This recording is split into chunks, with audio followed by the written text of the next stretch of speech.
Well, welcome back everybody to my channel. And we have a special guest on this episode right here. A few of you may recognize this car from some other big channel names. This car belonged to Derek Hall that worked for Steve Saleen. So this car spent a lot of time at Saleen Autosports. Magnus Walker also drove this car. Revan Evan.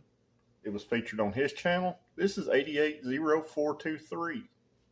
So it's an 88 Saleen Fox Body Mustang. And I've got it here in my shop. So you may be wondering, why is it in my shop? Stick around to find out.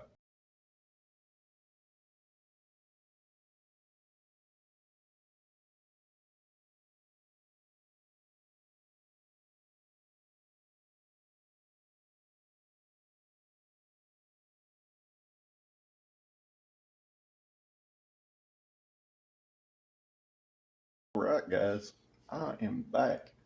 And as you can see behind me, the Grand National's still here. Been working on it too. And that's one of the reasons why the Saleen's here. The guy that owns these Grand Nationals also owns 880423. So why's the car in my shop? Because it needs some maintenance work.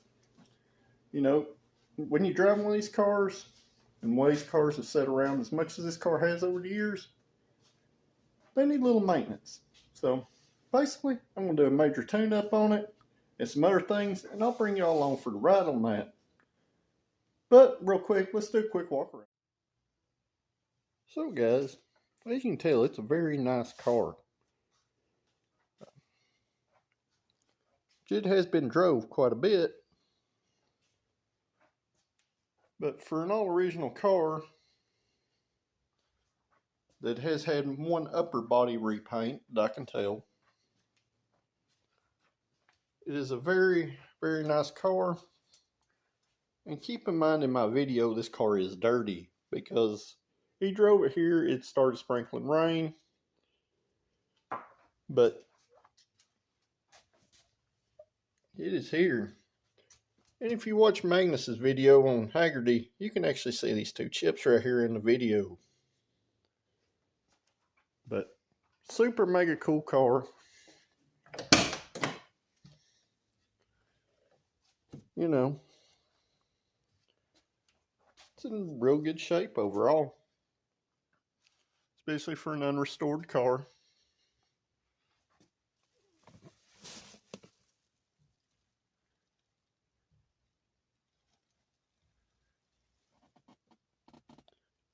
Showing 85,000 miles.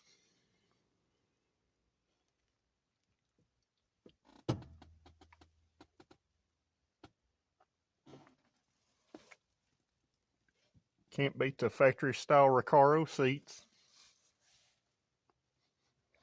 with the nets. Now keep in mind guys, this car is dirty. So just trying to show you some of these special stuff on these Saleen cars. And I posted a short of this car yesterday. And a guy made a comment that all Saleens had an 7.5 rear end in them, which is not the case.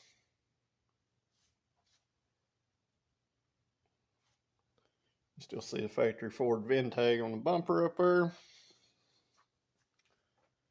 We get to the most important part. 880423. So, just going to give it a good major tune-up, guys. And, you know, we'll give it a once-over, and maybe we'll do a little driving here soon. So, it's not very often I have an opportunity to work on something, you know, as cool as this stuff. That's a lot of the reason why I went to working for myself, guys. Because, you know, these cars have no right to be in a high-volume shop.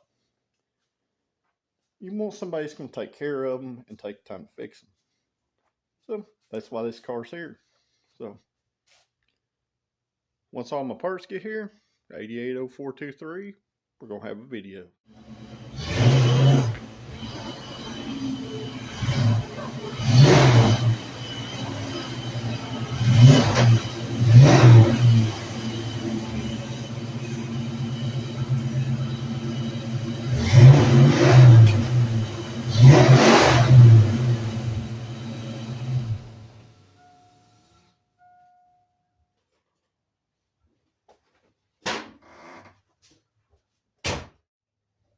Can't beat that classic Fox body sound. So let's get this thing up on the rack and see what's going on underneath it.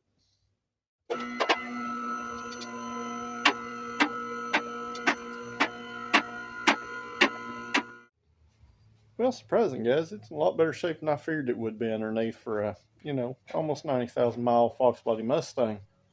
So let me flip it around. We'll take a tour of the bottom of the car. So I had a guy comment on my short and said all these cars had a 7.5 rear end in it. If you look at that right there, that is definitely an 8.8. Now, it does have the SVO style rear disc brakes on it, which would be the same as similar to the Turbo Coupe Thunderbird stuff. So we got some aftermarket quad shocks there, some springs. Looks like Saleen used the heavy duty Ford lower A arms. We got bolt-in subframe connectors.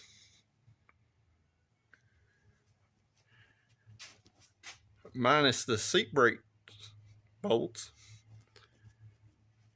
But, got a K-member brace. Some other stuff. I'm sure this is an aftermarket edition, but got an off-road X-pipe and some old 40 series Flowmasters, which is about standard issue for any Mustang. Somebody put a heat wrap on the starter. Don't know why. It's got a set of shorty headers on it though. And up front we got a aftermarket spring and stuff like that. But what is that?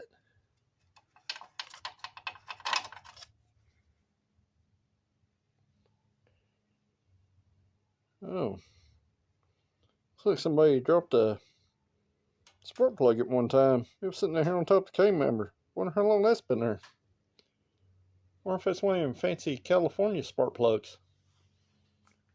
But overall, guys, the car's pretty nice underneath. The core support's not even bent up in it. So that's always a plus. Everything looks pretty much all factory.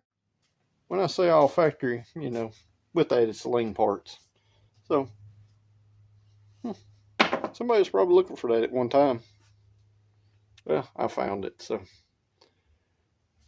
Alright, well, I guess I done a pretty good little walk around under the car, gave a good look at it, make sure everything was okay under there. I am going to straighten out pinch welds on these cars because somebody at one time decided to use them as a floor jack point. Fox body Mustang do not jack these cars up by pinch welds. So, that's it, guys. I'll be back here in a little while. And alright, guys, it's a couple days into working on 0423 Saleen here. So, fixed a bunch of stuff already, but the big thing is that the passenger side power window broke. Now, this is common on Fox body Mustang. You hear the window motor run, but the window don't move. So, I'm going to show you exactly what happened.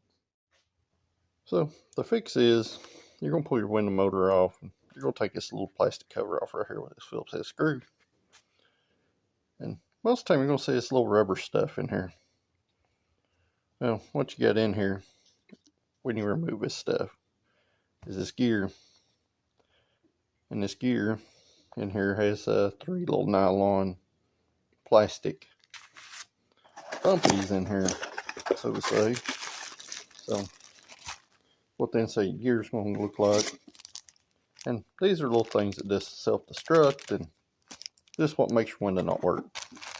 So, I'm going to get this stuff cleaned up and get this repaired. Bit of other stuff I've done. I put a PCV valve on grommet, a little brazier filter in it, done a tune-up on it. Going to replace this old K&N air filter. And these spark plugs, it actually look pretty good in it. But, got the new plug wires, cap, rotor button, and plugs in it. That PCV valve tucked down in there. So now I'm going to replace these battery cables because this one's loose in the crimp. And as you can see, it's been hot because it's got bumpy places all over it. And our body ground has seen better days. I'm going to go ahead and put a negative cable on it too, just to get rid of this universal clamp. But of other things I've done, and I've done a short on this, I put some new door striker bolts in it. Because if you have trouble shutting your doors, guys, or your hatch, and you open your door and you don't have that plastic bushing right there, that's why this stuff's so hard to, open and shut. And also cleaned up his Saleen plaque here. Those things are made out of magnesium, and no matter how well a car's taken care of, they always turn black and corrode inside the car. So, just one of those things I done free of charge, just to make the car better. And also straightened up his shifter boot and stuff. And tightened up this seat that had come loose from the track. And twisted the gangster lean back out of it. But, it's a super nice car. So, basically, guys, I've just been doing a bunch of little small stuff to it. But a lot of maintenance stuff and a lot of stuff that people aren't happy with sometimes when they tear up. So, basically, just trying to make it a lot better car than what it was. And this is part of it. So, let me get back to work. I'll bring y'all along for the ride on fixing this window motor, because that'll be helpful to some of you. And I'll be back.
Well, got the car back running with set timing. Heard a little whistle sound. This is the map sensor vacuum hose. It's bad dry rotted and super soft, but that wasn't all our vacuum leak. Let me flip around and I'll show you. So basically, your map sensor hose went right here. These old factory vacuum lines are here still in decent shape, but somebody changed all the PVC stuff. And these fit super loose on these fittings right here. So, ended up hose clamping them on there, checking this one, make sure it was good, and replacing our friend the map sensor one. So, the old plenum gasket, somebody put an old Mr. gasket, composite gasket on there, and it was all busted all to pieces too, from being over torqued. So now, got a Velcro one stuck on there. I just glued it in a couple of places, kind of help hold it in place. But now it's time to get the plenum back on the car, and hopefully it fixes our vacuum leak. Which I really don't see no reason why it won't, because it's definitely one. So, fixed a bunch of little stuff on this thing in between. Put a door handle on it too, on the passenger side where I fixed the window motor. Replaced a couple little pieces of trim that were, less than wonderful shape, and put a new air filter and stuff on it too. So let's get back busy and see where we end up. So day 3 here. Drained the rear end last night, had to cover off of it, resealed it, and I was going this morning to put some of this lube guard limited slip additive in here. Sealed for freshness. Now, if you ever smell this stuff, which I'm sure a lot of you have, this stuff smells horrible. Goes with your gear oil too. That smells horrible. So, why would you want to seal this stuff for freshness? So, kind of crazy stuff, guys. But, last night I got the O2 sensors put in this car. The transmission fluid changed. and the rear differential has been cleaned and resealed. So today I'm going to put the fluid in it, and there's only two things left that I have to do. One is put a fuel filter on it, and two is I've got to flush the coolant system on this thing because it's just got water in it. Imagine that. Which I guess it living in California for a while, nobody ever thought about, put some antifreeze in it. So, considering it's winter here in Tennessee, we're going to flush the coolant system, and we're going to put some antifreeze in it. So, let me get busy with that today, and we'll see where we end up, and we might take 880423 out for a drive. So, guess what, everybody? Part store screwed up. Flushed the coolant out of this thing, alright? Got everything flushed clear. And went to go put a coolant temperature sender in it for the gauge. The little single wire pole. This little guy. Right here. Because it's bad, right? Well, they sent me one for DCM.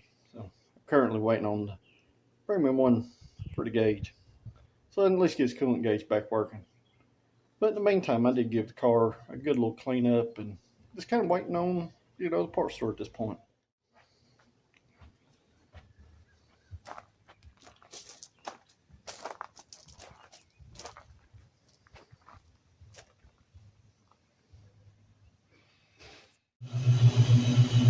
And alright guys, finally got that coolant temperature sender, and got coolant back in it. So now we have a working coolant temp gauge, and I cleaned the car up a little bit like I said before for him, and let's flip camera. Oh, look, a working coolant temp gauge. All the other gauges work pretty good on the car. And also restored his little Saleen plaque. I don't know if I showed that earlier in the video, but